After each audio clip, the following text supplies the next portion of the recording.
नमस्कार, आप देख रहे हैं सबका हिसाब होगा। मैं हूं आपके साथ विवेक चांडिल्य। क्या संदेश खाली टीएमसी की टेरर फैक्ट्री है और पश्चिम बंगाल की गरीब जनता पर जुल्म करने वाले टीएमसी के नेता हैं? संदेश खाली का नाम सामने आते ही सियासी शय और मात का खेल नजर आने लगता है। क्यों, मैं आपको बताता हूं। क्योंकि संदेश खाली एक बार फिर से चर्चा में है।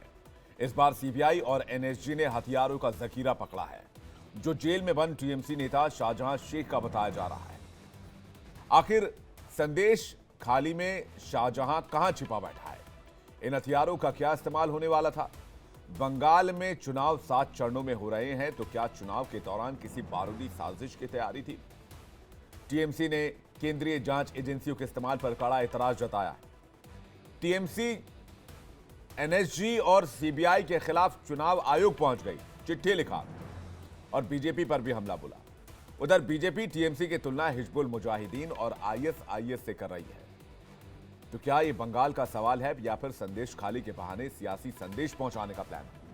आज इसी पर डिबेट करेंगे। मेहमानों के साथ एक बहुत बड़ा पैनल हमारे साथ मौजूद होगा, जिस पर हम बहस करेंगे। लेकिन बहस का केंद्र क्या होगा, उस सवालों को मैं आपके सामने रखता हूं।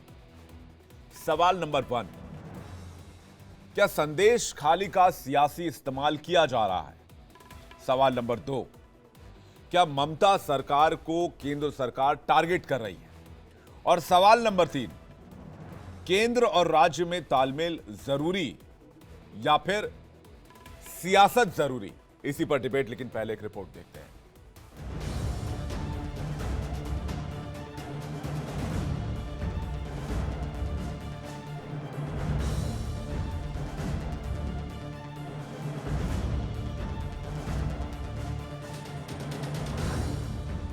পৃথিবী বলছে লজ্জা লজ্জা লজ্জা, যেভাবে ভারতবর্ষে ইলেকশন চলছে।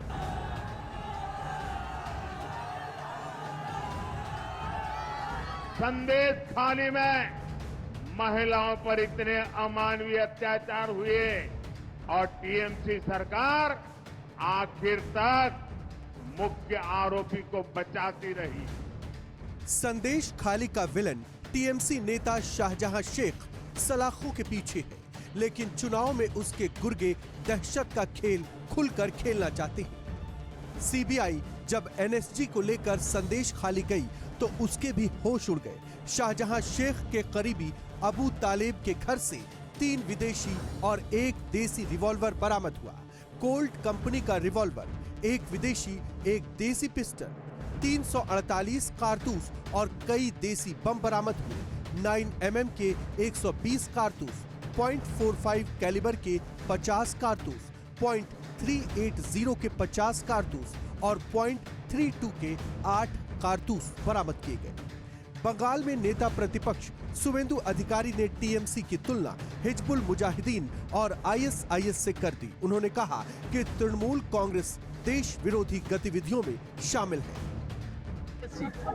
এবং আরডিএক্স এর মতো বিস্ফোরক, যেটা ভয়ঙ্কর দেশবিরোধী কাজে ব্যবহৃত হয় এবং হিজবুল মুজাহিদিন, আইএসআইএস এর মতো গুন্ডারা, ইন্টারন্যাশনাল টেররিস্টরা করে। তৃণমূল কংগ্রেসকে ব্যান ডিক্লেয়ার করে টেররিস্ট অর্গানাইজেশন হিসেবে ঘোষণা করার দাবি করছি। তৃণমূল কংগ্রেস এবং সিমি বা পিএফআই এর সঙ্গে কোনো তফাৎ নেই। আজকে প্রমাণ হয়ে গেছে এই রাজ্য যতুগৃহ, আমডাঙ্গা, এগরার খাদিকুল একাধিক বিস্ফোরণের ঘটনা, যা সবাই ট্রেলার দেখেছিলেন। আজকে সন্দেশখালীতে আরডিএক্স এবং ভয়ঙ্কর অত্যাধুনিক অস্ত্র উদ্ধারের মধ্য দিয়ে জনগণ সিনেমা দেখলো। মমতা ব্যানার্জি সোल रेस्पॉन्सिबल। मतदान के दिन संदेश खाली में छापेमारी से तृणमूल कांग्रेस बौखला गई। सीबीआई की दबिश पर टीएमसी ने कड़ा ऐतराज जताते हुए चुनाव आयोग का रुख किया, चिट्ठी लिखी और कहा कि मतदान के बीच संदेश खाली में सीबीआई की छापेमारी राजनीतिक मंशा से की गई। ऐसा करके राज्य सरकार की छवि धूमिल करने का प्रयास किया जा रहा है, ताकि चुनाव में एक दल विशेष को इसका लाभ मिल सके। चुनाव के दौरान केंद्रीय जांच एजेंसियां विपक्षी पार्टियों को परेशान कर रही हैं और चुनाव आयोग आंखें मूंद कर बैठा है। क्या संदेश खाली को फिर से सुलगाने का ये सियासी पैतरा है या वाकई जो हथियार और बम बारूद मिले हैं उनका कोई टीएमसी कनेक्शन है? लेकिन सूत्र बताते हैं कि संदेश खाली में मिले हथियारों के इस जखीरे का ताल्लुक शाहजहां शेख से हो सकता है। सीबीआई को शक है कि हथियार शाहजहां शेख के हो सकते हैं। शेख के करीबी के घर से हथियारों का जखीरा मिला है। अबू तालिब शाहजहां शेख का करीबी बताया जा रहा है। हाफिज उल खान का संबंधी है अबू तालिब। संदेश खाली में टीएमसी नेता है हाफिज उल खान। सीबीआई ने अबू तालिब के घर पर छापा मारा। संदेश खाली में अबू तालिब के घर दबिश दी गई। जब्त हथियार शाहजहां शेख के हो सकते हैं। बताया जा रहा है कि हथियारों को बाद में तालिब के घर शिफ्ट किया गया। ईडी ने जब शाहजहां शेख को पकड़ा तो हथियारों को वहां से हटा दिया गया। पीएम मोदी टीएमसी पर तीखे हमले बोल रहे हैं। संदेश खाली को लेकर ममता सरकार पर निशाना साध रहे हैं। शुक्रवार को पीएम मोदी ने टीएमसी को निशाने पर लिया था।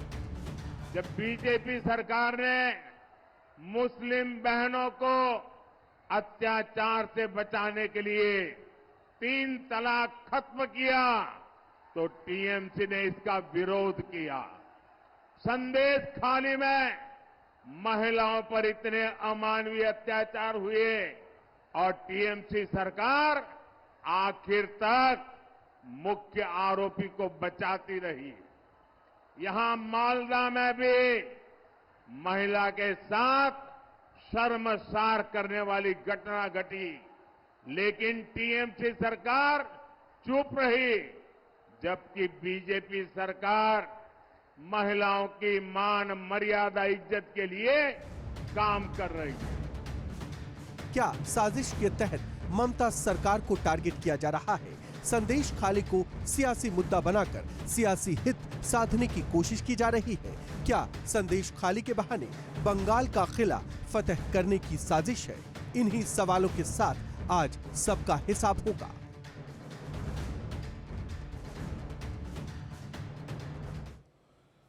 और मेहमानों का एक बड़ा पैनल इस वक्त हमारे साथ जुड़ रहा है। सौरभ सिकदर, प्रवक्ता बीजेपी, हाजी मेहरुद्दीन रंगरेज, प्रवक्ता एआईएमआईएम, नीरज राय, राजनीतिक विश्लेषक, प्रेम कुमार, वरिष्ठ पत्रकार, आलोक वत्स, राजनीतिक विश्लेषक, नाजिया इलाही खान, सोशल एक्टिविस्ट को भी जोड़ने की कोशिश करेंगे। जितने मेहमान जुड़ गए सभी का स्वागत करूंगा।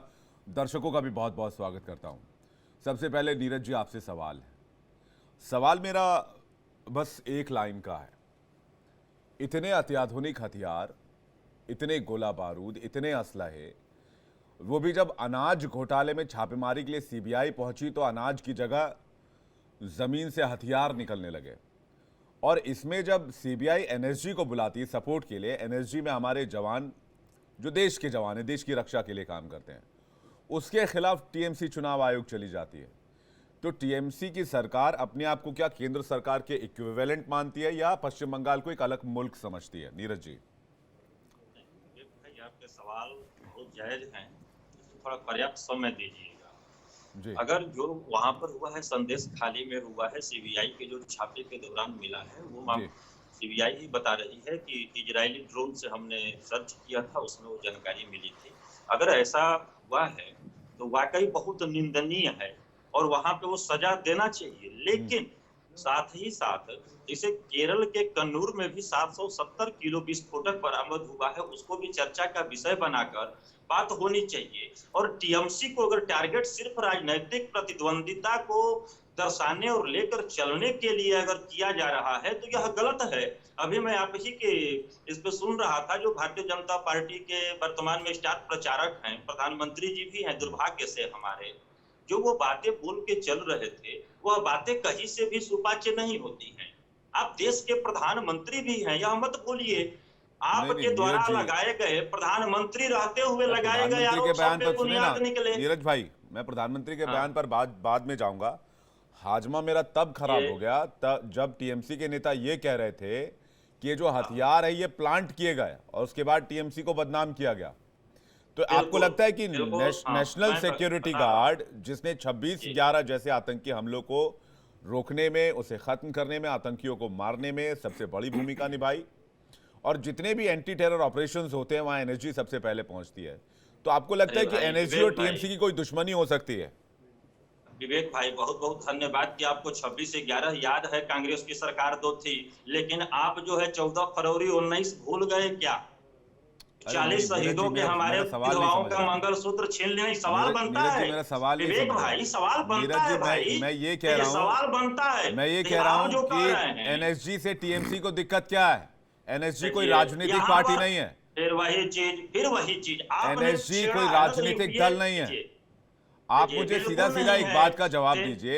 मैं सीधा सीधा आप पूछेंगे, अगर हथियार, असलहा, गोला बारूद मिलेंगे तो एनएसजी एक्शन लेगी, तो उसके खिलाफ चुनाव आयोग जाने की आवश्यकता क्या है?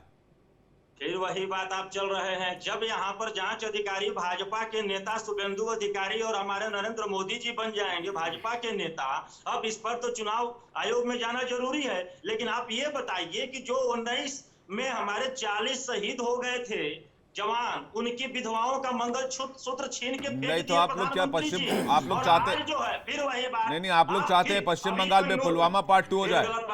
फिर गलत बात। नहीं, आप लोग चाहते हैं, इसलिए हथियार रखे हुए थे। ये हथियार कहां से आए? नीरज राय जी, कन्नूर जिला में जो आरएसएस का लोकल नेता रखा हुआ था 770 किलो वहां पर निकला है। आप सवाल पर आइए, आप इधर उधर मत जाइए। नीरज जी, सवाल पर आइए। इधर उधर नहीं जा रहे हैं, इधर उधर नहीं जा रहे हैं मेरे भाई जी। जब बात उठती है ना तो तुलना होता है विवेक भाई।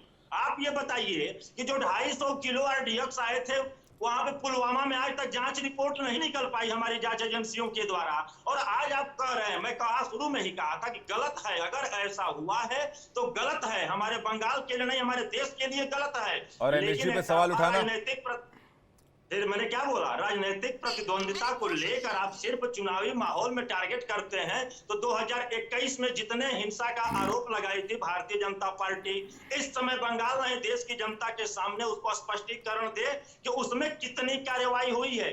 मैं कह रहा हूं कि इस पे भी जांच होना चाहिए। सीबीआई के कस्टडी में शाहजहां शेख है, तत्काल रिपोर्ट आना चाहिए, पारदर्शिता बरकरार होनी चाहिए। 19-21 की तरह 24 को भी राजनीतिक मुद्दा भारतीय जनता पार्टी के द्वारा नहीं बनाया जाना चाहिए। विवेक भाई, हमारा कहने का मतलब ये, मेरी तो समझ नहीं आ रहा आप कहना क्या चाह रहे हैं। मैं आलोक वत्स जी समझ लेता हूँ। कहना चाह रहे हैं वो जनता समझ रही। नहीं, जनता बिल्कुल नहीं समझ रही ना, इसलिए जनता ने मुझे सवाल पूछने के लिए बिठाया ना नीरज जी।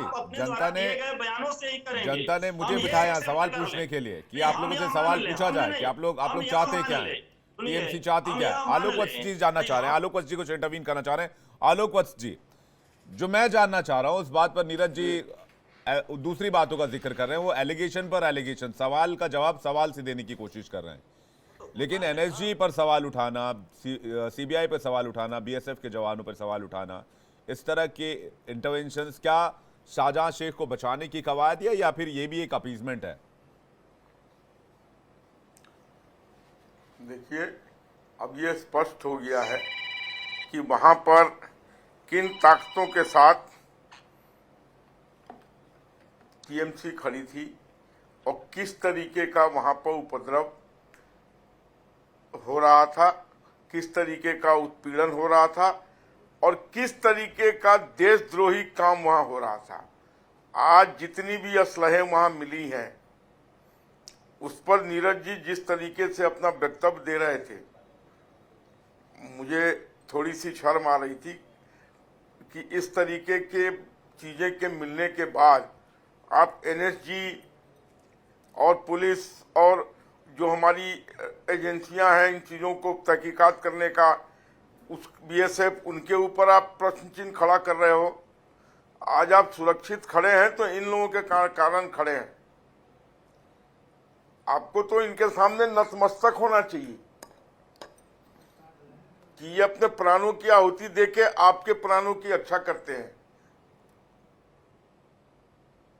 आज जिस तरीके की चीजें वहां बरामद हुई है, ये एजेंसियां अपना काम कर रही हैं। तो इसमें बीजेपी और इसको घसीटने की, और 2021 में क्या हुआ, पुलवामा में क्या हुआ, आरडीएक्स आया उसका, अरे इन सब का उससे क्या लेना देना है। मान लीजिए ये रिपोर्ट नहीं आई, चलो ठीक है, नीरज जी को जानी चाहिए। लीजिए पीसीआर प्लीज, फास्ट बोलिए आलोक जी। इसमें आपने आरोप लगाया, लेकिन मुझे ये समझ में नहीं आ रहा है, शहादत दिला दिया। ये गलत बात। एनएसजी आप पर, जिस शर्मनाक बीएसएफ पर, आरोपी, इनकम 40 टैक्स पर जवानों के और इन चीजों पर आप वीडियो से उंगली उठा रहे हैं, तो क्या इन एजेंसियों को खत्म कर दिया जाए? 40 इन एजेंसियों को खत्म कर दिया जाए। 40 जवानों को शहीद किया है आपने। 40 शहीदों की बात नहीं है, अभी जो वहाँ असलाह प्राप्त हुआ है और जो महिलाओं का उत्पीड़न हुआ है, जो महिलाओं के साथ बलात्कार हुआ है, उस पर आपका क्या जवाब है? शाहजहां शेख को किसने वहाँ पर तरजीह दी है? किस पार्टी का वो मेंबर रहा है और किस तरीके का खौफ उसने पैदा किया है वहाँ पे? और पहले इसका जवाब दीजिए, उसके बाद आप पुलवामा पर जाइएगा। बिल्कुल नहीं, आज आपकी पोल पट्टी खुल गई है, आपको अब जेल के सलाखों के पीछे जाना ही पड़ेगा। आपके कारनामों का, काले कारनामों का कच्चा चिट्ठा खुल गया है और बार बार इसका एलिगेशन लग रहा था। आप तो शाहजहां शेख को एक एक करके नीरज जी, मैंने आपको काफी टाइम दिया। नीरज जी एक एक करके, नीरज जी एक एक करके आपको काफी टाइम दिया था मैंने। एक एक करके बात कीजिए, एक एक करके बात कीजिए, एक एक करके बात कीजिए, एक एक करके बात कीजिए। नीरज जी एक एक करके बात कीजिए, नीरज जी एक एक करके बात कीजिए। आपने नीरज जी देखा एक एक होगा करके, नीरज जी एक एक करके बात विवेक जी, कीजिए। आप जी इनको शांत कराइए, जी इनको शांत कराइए। मेरा टर्न है तो मुझे बोलने दीजिए। जी, गलत मत बोलिए मेरा ना। इतना ही कहना है। जो जवानों को शहीद करा के आप भूलने सारी को मत दुनिया ने बोलिए, देखा अमित जी।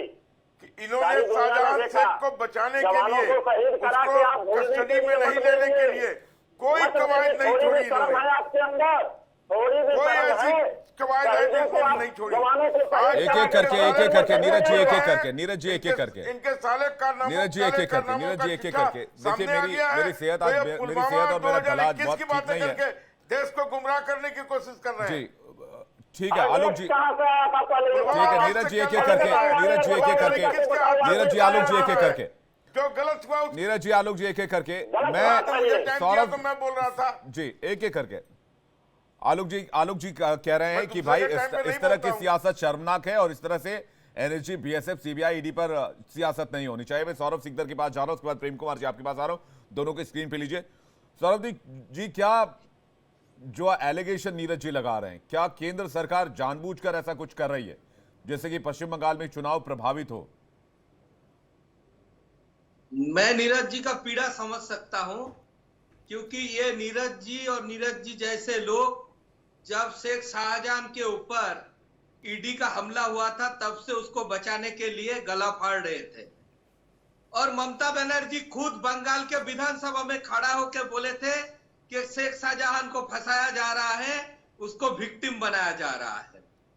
आज जो ये एक्सपोज हो गया सीबीआई और एनएसजी का जो ज्वाइंट ऑपरेशन है, और उसमें कितना सच्चाई हमारे बात पे थे, कितना सच्चाई एजेंसी बोल रहे थे और कितना सच्चाई विरोधी बोल रहे थे, ये तो देश के सामने खुलेआम आ गया है। तो इसीलिए कभी ये पुलवामा दौड़ रहा है, कभी मणिपुर दौड़ रहा है। लेकिन मुद्दा जो है, क्या शेख शाहजहां जैसे लोगों को ऐसे मदद मिलता रहेगा देश के अंदर से? एक शेख शाहजहां कौन है जिसने उस गांव के महिलाओं को उत्पीड़न किया है, रात को बुला के उसका शोषण किया जा रहा था, जिसने जमीन हड़पा है, जिसने ये आर्म्स के तस्करी किया है, जिसने वहां पे आरोप है कि रोहिंग्याओं को बसाए है। एक एक करके पन्ना खुलने दीजिए। प्याज का तो छिलका उतरना भी स्टार्ट हो गया है। जैसे कस्टडी में उसका दिन बढ़ता जा रहा है तो ऐसे ऐसे प्याज का छिलका उतर रहा है। थोड़ा और धैर्य रखिए, उसके बाद देखिएगा वो इसको बोलेगा कि इसको नोबेल प्राइज देना चाहिए और कुछ देना चाहिए। इसीलिए मुद्दे को ना भटकाया जाए, मुद्दे पे बात किया जाए, मुद्दे को ना भटकाया जाए। मैं प्रेम कुमार जी के पास जा रहा हूं। सौरभ जी आपके पास वापस लौटूंगा। प्रेम कुमार जी, मुद्दे से कौन भटका रहा है, पहली बात ये। और दूसरी बात ये, जब अनाज घोटाला भ्रष्टाचार के मामले में छापेमारी होती है तो अनाज की जगह पश्चिम बंगाल की धरती से हथियार निकलते हैं, हथियार उगल रही वहां की जमीन, और एनएसजी कार्रवाई करे तो इस पर ऐतराज भी हो जाता है कि भाई एनएसजी क्यों आ गई, एनएसजी ने एक्शन क्यों ले लिया।